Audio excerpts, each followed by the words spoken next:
जय श्री कृष्ण राधे। आज हम श्री विष्णु पुराण में प्रथम अंश के 20वें अध्याय का वर्णन सुनेंगे, जिसमें प्रहलाद कृत भगवत स्तुति और भगवान का आविर्भाव का वर्णन किया गया है। श्री पराशर जी बोले, हे द्विज, इस प्रकार भगवान विष्णु को अपने से अभिन्न चिंतन करते करते पूर्ण तन्मयता प्राप्त हो जाने से उन्होंने अपने को अच्युत रूप से अनुभव किया। वे अपने आप को भूल गए। उस समय उन्हें श्री विष्णु भगवान के अतिरिक्त और कुछ भी प्रतीत न होता था। बस केवल यही भावना चित्त में थी कि मैं ही अव्यय और अनंत परमात्मा हूँ। उस भावना के योग से वे क्षीण पाप हो गए और उनके शुद्ध अंतःकरण में ज्ञान स्वरूप अच्युत श्री विष्णु भगवान विराजमान हुए। हे मैत्रेय, इस प्रकार योग बल से असुर प्रहलाद जी के विष्णुमय हो जाने पर उनके विचलित होने से वे नागपाश एक क्षण भर में ही टूट गए।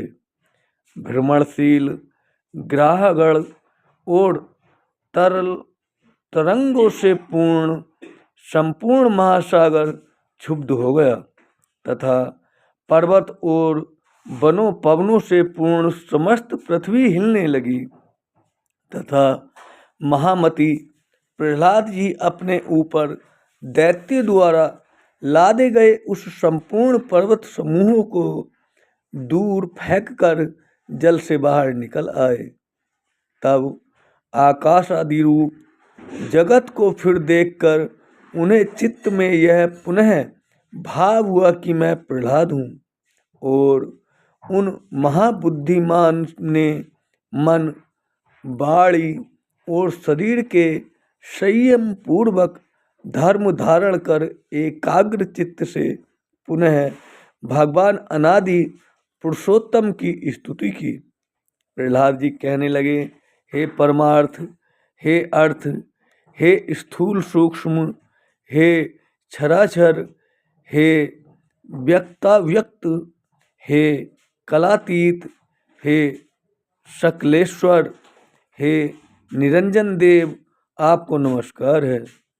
हे गुणों को अनुरचित करने वाले, हे गुणाधार, हे निर्गुणात्मक, हे गुण स्थित, हे मूर्त और अमूर्त रूप महामूर्तिमन, हे सूक्ष्म मूर्ते, हे प्रकाशा प्रकाश स्वरूप, हे विकराल और सुंदर रूप, हे विद्या और विद्या में अच्युत, हे सदसत रूप जगत के उद्भव स्थान और सदसज्जग के पालक, हे नित्यानित्य प्रपंचमत्वन, हे प्रपंच से पृथक रहने वाले, हे ज्ञानियों के आश्रय रूप, हे अनेकाक रूप आदि कारण वासुदेव, जो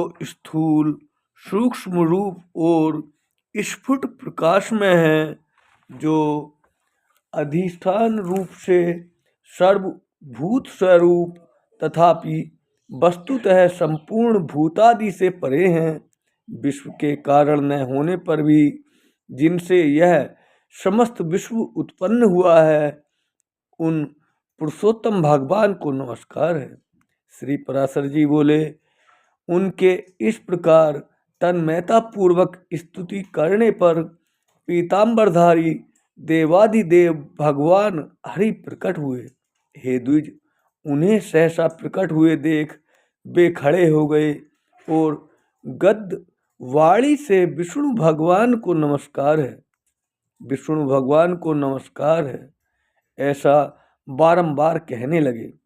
प्रहलाद जी बोले, हे शरणागत दुखहारी श्री केशव देव, प्रसन्न होइए।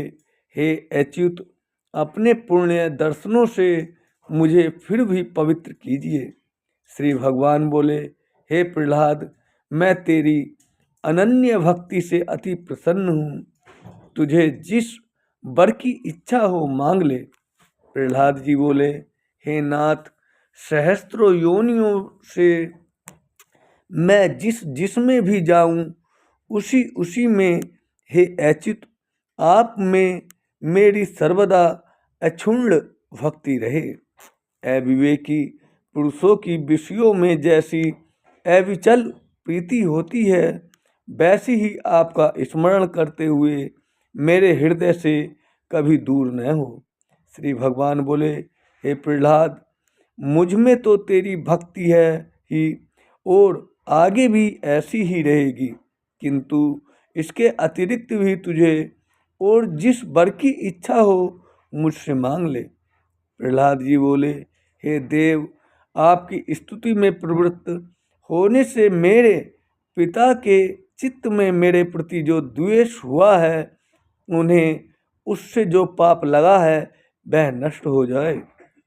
इसके अतिरिक्त मेरे शरीर पर जो शस्त्राघात किए गए हैं, मुझे अग्नि समूह में डाला गया, सर्पों से कटवाया गया, भोजन में विष दिया गया, बांधकर समुद्र में डाला गया, शिलाओं से दबाया गया तथा और भी जो जो दुर्व्यवहार पिताजी ने मेरे साथ किए हैं, वे सब आप में भक्ति रखने वाले पुरुष के प्रति द्वेष होने से उन्हें उनके कारण जो पाप लगा है, हे प्रभु, आपकी कृपा से मेरे पिता उससे शीघ्र ही मुक्त हो जाए। श्री भगवान बोले, हे प्रहलाद, मेरी कृपा से तुम्हारी ये सब इच्छाएं पूर्ण होंगी। हे असुर कुमार, मैं तुमको एक बार और भी देता हूँ, तुम्हें जो भी इच्छा हो मांग लो। प्रहलाद जी बोले, हे भगवान, मैं तो आपके इस वर से ही कृतकृत्य हो गया हूँ कि आपकी कृपा से आप में मेरे निरंतर अविचल भक्ति रहेगी। हे प्रभु, संपूर्ण जगत के कारण रूप आपसे जिसकी निश्चल भक्ति है, मुक्ति भी उसकी मुट्ठी में रहती है, फिर धर्म अर्थ काम से तो उसे लेना ही क्या है। श्री भगवान बोले, हे प्रहलाद, मेरी भक्ति से युक्त तेरा चित्त जैसा निश्चल है, जिसके कारण तू मेरी कृपा से परम निर्वाण पद प्राप्त करेगा। श्री पराशर जी बोले, हे मैत्रेय, ऐसा कहकर भगवान उनके देखते देखते अंतर्ध्यान हो गए और उन्होंने भी फिर आकर अपने पिता के चरणों की वंदना की।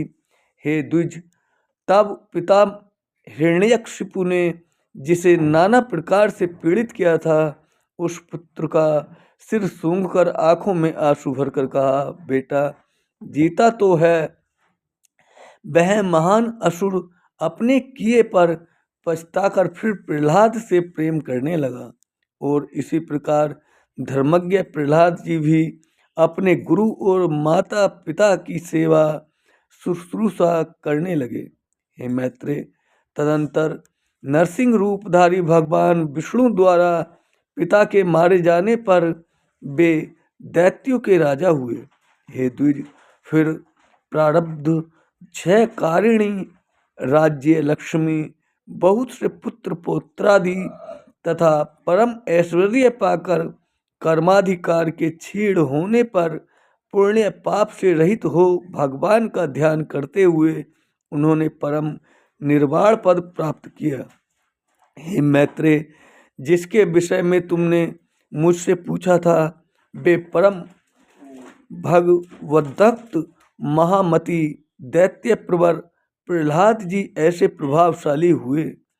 उन महात्मा प्रहलाद जी के इस चरित्र को जो पुरुष सुनता है, उसके पाप शीघ्र नष्ट हो जाते हैं। हे मैत्रेय, इसमें संदेह नहीं कि मनुष्य प्रहलाद चरित्र के सुनने या पढ़ने से दिन रात के किए हुए पाप से अवश्य छूट जाता है।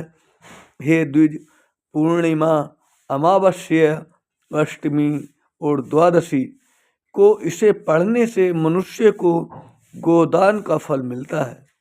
जिस प्रकार भगवान ने प्रहलाद जी की संपूर्ण आपत्तियों से रक्षा की थी, उसी प्रकार वे सर्वदा उसकी भी रक्षा करते हैं जो उनका चरित्र सुनता है। इति श्री विष्णु पुराणे प्रथमे अंशे 20वां अध्याय।